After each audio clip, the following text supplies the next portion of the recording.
Nah, kita ma'asyarul muslimin rahimani wa rahimakumullah juga diminta oleh Allah Azza wa Jalla untuk menunjukkan bukti cinta kita. Ya, di antaranya misalnya beberapa bukti cinta itu Allah Azza wa Jalla berfirman, "Qul," katakanlah, "in kuntum tuhibbunallah," kalau kalian betul-betul cinta kepada Allah, fattabi'uni. Maka setiap kita diperintahkan untuk mengikuti aku, mengikuti Rasulullah sallallahu alaihi wasallam. Jadi belum benar cinta kita ya kepada Allah kalau kita tidak kemudian mengenal sunnahnya Rasulullah SAW, sehingga setiap sunnah Rasulullah itu bisa kita usahakan sebagai panduan dalam hidup kita, sehingga kita berusaha untuk mengikutinya sekuat kemampuan kita. Karena kalau kita dalam setiap urusan kita, dalam urusan pribadi ya, mulai dari cara berpakaian, cara menggunakan pakaian, cara melepas pakaian, masuk ke kamar mandi, cara mau tidur, banyak sekali ya dituntunkan oleh Rasulullah SAW. Berhubungan dengan orang lain, mulai dengan istri, dengan anak-anak, dengan orang tua, dengan saudara, dengan tetangga. Apakah tetangga tadi seorang muslim atau non muslim, itu ada aturannya semua. Bahkan ini yang jarang dikaji, dan ini bagian dalam disertasi kami. Ini berkaitan dengan urusan ya yang kami teliti itu tentang politik Islam. Tapi masya Allah, ternyata zaman Rasulullah SAW ya, terutama ketika beliau sudah hijrah ke Madinah, itu sebenarnya ada banyak sekali konsep-konsep dalam politik, konsep dalam ekonomi, konsep dalam sosial bermasyarakat yang dituntunkan dalam syariat Islam, yang sekarang banyak di antara kaum muslimin yang mereka sudah lupa. Ya, seakan-akan menganggap Islam itu ya urusan pribadi saja, atau urusan sholat, urusan ya hablum minallah saja. Tapi ketika sudah bicara sosial, bicara budaya, bicara politik, bicara ekonomi, seakan-akan di sana tidak ada Islam. Padahal apa? Kita diperintahkan fattabi'uni, ikuti sunnahnya Rasulullah SAW, yuhibbukumullah, maka niscaya Allah Azza wa Jalla akan mencintai kalian, wa yaghfir lakum dzunubakum, dan Allah Azza wa Jalla akan mengampunkan dosa-dosa kalian. Tapi memang sunatullah, Allah gambarkan dalam Al-Quran, wa minan nas, tapi di antara manusia kata Allah Azza wa Jalla, may yattakhidhu min dunillahi andadah, ternyata banyak di antara mereka yang mengambil sekutu-sekutu bagi Allah, yuhibbunahum kahubbillah, yang mereka dengan sekutu ini mencintainya bahkan seperti mereka mencintai Allah. Nah, kita bisa melihat dalam diri kita, kalau ada dua urusan ya, yang satu adalah perintah Allah ya, yang satu kemudian larangan Allah, maka cenderung kemana kita?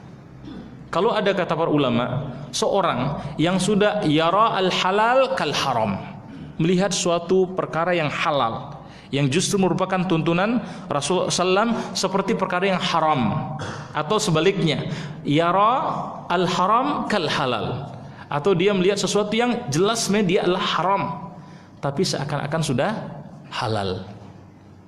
Ya, maaf sekarang banyak misalnya di antara kaum muslimin, wis tidak apa-apa riba itu. Nah, apa-apa kan cuman sedikit. Memang sunatullah akan datang kata Rasulullah SAW suatu zaman yang orang tidak bisa lepas dari riba meskipun hanya sebesar dzarrah. Ya, kita mungkin masuk ke tempat ribawi, ya mungkin kecium AC-nya, atau kita duduk di tempat-tempat yang memang tidak bisa kita lepas sama sekali. Tapi paling tidak kita diperintahkan ittaqullah mastata'tum, kalian bertakwa kepada Allah Azza wa Jalla sekuat kemampuan kalian. Akan ada orang-orang yang mereka kata Allah lebih mencintai sekutu-sekutu Allah ya, sebagaimana mereka mencintai Allah. Walladzina amanu, adapun orang-orang yang beriman, asyaddu hubbalillah, maka cinta mereka kepada Allah adalah cinta yang paling kuat. Walau yaral ladzina zalamu idza yarawnal adzab, meskipun orang-orang yang zalim ketika mereka melihat azab Allah, annal quwwata lillahi jami'an, maka mereka akan tahu bahwa sesungguhnya semua kekuatan ada pada Allah, wa annallaha syadidul azab, dan sungguh Allah itu azabnya sangat kuat. Makanya kata para ulama, pertama di antara tanda kalau seseorang itu sudah betul-betul cinta kepada Allah dan Rasul, ittiba'u as-sunnah, dia akan berusaha untuk mengikuti sunnahnya Rasulullah SAW dalam semua aspek kehidupannya. Kemudian yang kedua, orang yang kalau memang sudah kuat cintanya kepada Allah dan Rasul, maka ziyadatun nawafil wa ta'ah. Dia akan mulai menambah amalannya, bukan sekedar yang wajib, tapi akan mulai menambah dengan yang sunnah. Jadi jangan hanya merasa cukup dengan sholat 5 waktu. Jangan merasa cukup hanya dengan puasa Ramadan. Jangan merasa cukup, oh saya sudah membayar zakat. Tapi kita diperintahkan sholat kita ada sholat-sholat nawafil. Ya kita tambah dengan ya tahajud kita yang merupakan kata Rasulullah afdhalus shalah ba'dal maktuba qiyamul lail. Sesungguhnya seutama-utama sholat setelah sholat wajib itu adalah sholat malam. Yang kita sudah tahu sholat malam ini adalah sholat yang diberikan kekhususan kepada mereka orang-orang yang sudah berusaha untuk melakukan tazkiyah, pensucian dalam dirinya. Kita tidak perlu lihat orang lain, tapi lihat pada diri kita sendiri. Kalau kita sudah tidak bisa merasakan nikmatnya qiyamul lail, maka pasti ada dosa yang menutupi hati kita sehingga yaqimuka baina yadaik fil lail, menghalangi diri kita itu untuk bisa menegakkan sholat malam. Maka sebenarnya dulu para ulama mereka sangat ya sensitif. Oh dia kok tidak bisa sholat malam, atau dia sholat malam tapi kok tidak nikmat sholat malam tadi, cepet-cepetan baca sedikit kok sudah mau selesai. Ini berarti mesti ada dosa. Makanya dulu Sufyan Ats-Tsauri, ya Sufyan Ats-Tsauri seorang ulama besar pada masanya, beliau bahkan sempat mengatakan la astati' qiyamul lail bi 5 syuhur. Aku pernah tidak bisa merasakan nikmatnya sholat malam, sholat tahajud maksudnya, itu selama 5 bulan. Kenapa?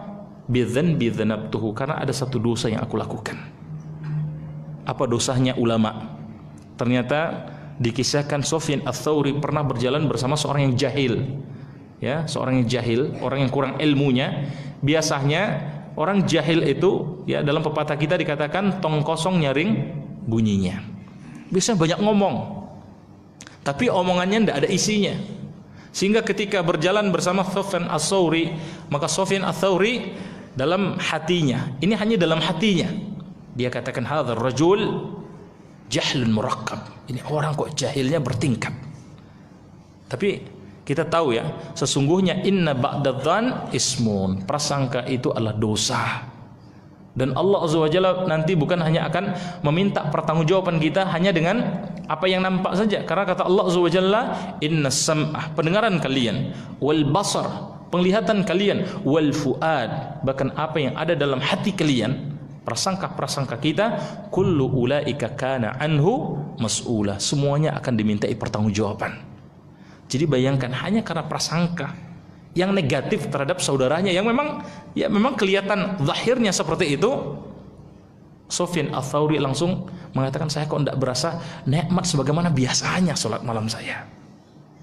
Jadi jangan bayangkan sholat malam para ulama dulu, apalagi Rasulullah SAW itu sebagaimana sholat malamnya orang-orang akhir zaman, yang kadang kita mungkin 5 menit 10 menit saja sudah buru-buru ya. Padahal sebenarnya kita dibolehkan dalam sholat malam itu megang mushaf kalau mungkin hafalan kita masih kurang ya.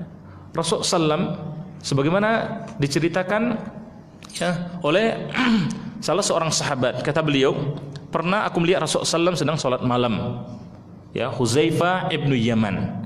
Maka kata Hudzaifah, aku pun mendekat kepada Rasulullah ya, berdiri di samping beliau.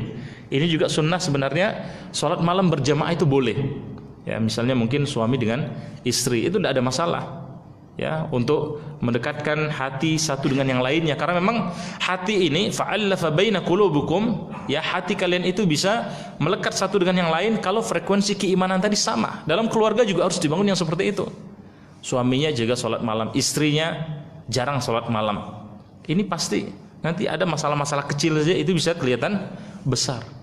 Tapi kalau mereka sudah meletakkan cinta kepada Allah di atas cinta kepada selainnya, maka Allah yang akan menyatukan dan mendekatkan hati suami istri tadi atau siapapun mereka ya, karena frekuensinya sama. Maka Hudzaifah ibnu Yaman, beliau menceritakan ketika Rasulullah SAW sedang sholat tadi, maka beliau ternyata membaca surat Al-Baqarah. Aku mengira 1 juz, beliau akan ruku', ternyata lanjutkan dengan juz kedua. Aku mengira ya akan rukuk pada juz kedua, ternyata diselesaikan surah Al-Baqarah sampai 3 juz. Ternyata kemudian Rasulullah SAW membaca surat An-Nisa. Ini juga sunnah, meskipun lebih afdal membaca itu berurutan dari ya Al-Fatihah, Al-Baqarah sampai nanti An-Nas, tapi dibolehkan lompat. Beliau SAW membaca surah An-Nisa. Aku mengira, kata Huzaifah ibnu Yaman, Rasulullah SAW akan rukuk, ternyata kemudian meneruskan dengan membaca surat Al-Imran. Balik lagi ke Al-Imran. Baru selesai surah Al-Imran, berarti 5 juz lebih. Baru beliau SAW itu rukuk. Nah, kita di akhir zaman bubar Pak kalau ada sholat begitu. Ya, jangankan dalam satu rakaat 5 juz. Satu malam 1 juz tarawih. Ini masa Ramadan yang setan-setan yang besar, kata para ulama, itu dibelenggu. Itu saja mungkin ya sudah susah. Ini jauhnya keadaan kita. Tapi paling tidak setiap kita diminta oleh Rasulullah SAW untuk punya suatu amalan sunnah. Amalan yang ini yang insya Allah nanti menjadi hujah kita di hadapan Allah Subhanahu wa Ta'ala. Dan masing-masing orang berbeda. Ada yang mungkin kuat sholat malamnya, tapi minimal paling tidak kita harus jaga sholat malam meskipun hanya 2 rakaat. Karena Rasulullah SAW ya beliau mengatakan, idza nama ahadukum, kalau salah seorang dari kalian itu tidur, maka aqada syaitan bi thalathatil uqud. Syaitan itu akan mengikat kalian itu dengan 3 ikatan pada tubuh kita, kemudian fadaraba 'alaiha, dipukul-pukul ikatan tadi oleh syaitan, kemudian syaitan katakan alaika lailan tawilan farqud, bagimu malam yang panjang, tidurlah yang nyenyak. Jadi kita diperintahkan tidur lama-lama, bahkan nanti sampai waktu subuh, tidak sempat sholat malam. Atau bahkan ada orang-orang yang sholat subuhnya pun sudah sampai matahari terbit. Ya, ini orang yang lalai. Fawailul lil musallin. Celaka, kata Rasulullah SAW, orang-orang yang sholat. Maka kata Rasulullah SAW, fa idza istaiqadha, kalau orang ini bangun, thumma dzakarallah, kemudian langsung ingat dengan Allah. Ya, dia ingat dengan Allah. Kemudian dia membaca doa, alhamdulillahilladzi ahyana ba'dama amatana wa ilaihin nusyur. Sesungguhnya ya segala puji bagi Allah, alladzi ahyana, yang telah menghidupkan kami, ba'dama amatana, setelah kematian kami, wa ilaihin nusyur. Dia mengambil pelajaran dari tidurnya, itu seperti kematian kita, dan hanya kepada Allah kami akan kembali. Maka kata Rasulullah SAW, in khalat uqdatan, lepas ikatan yang pertama. Wa idza tawadda'ah, kalau orang ini setelah dia bangun, dia berzikir, kemudian dia berwudu kepada Allah, in khalat uqdatan, lepas ikatan yang kedua. Wa idza shallah, kalau dia salat malam meskipun hanya 2 rakaat, in khalat uqdatan, akan lepas ikatan yang ketiga. Kemudian apa konsekuensinya? Fa asbaha nasyitan thayyiban nafsi. Pagi orang ini akan Allah Azza wa Jalla jadikan sebagai pagi yang nasyid, yang rajin, thayyiban nafsi, yang jiwanya itu enak. Jadi pagi-pagi tidak galau, pagi-pagi tidak malas-malasan. Adapun sebaliknya, wa illah, kalau ada orang dia sudah bangun tidak zikir kepada Allah, tidak wudu, kemudian tidak salat, ya salat malam, salat tahajud meskipun hanya 2 rakaat, fa asbaha kaslan wa sayyi'an nafsi, maka paginya akan dia lewati dengan kemalasan dan jiwanya yang sudah tidak enak. Beda Pak.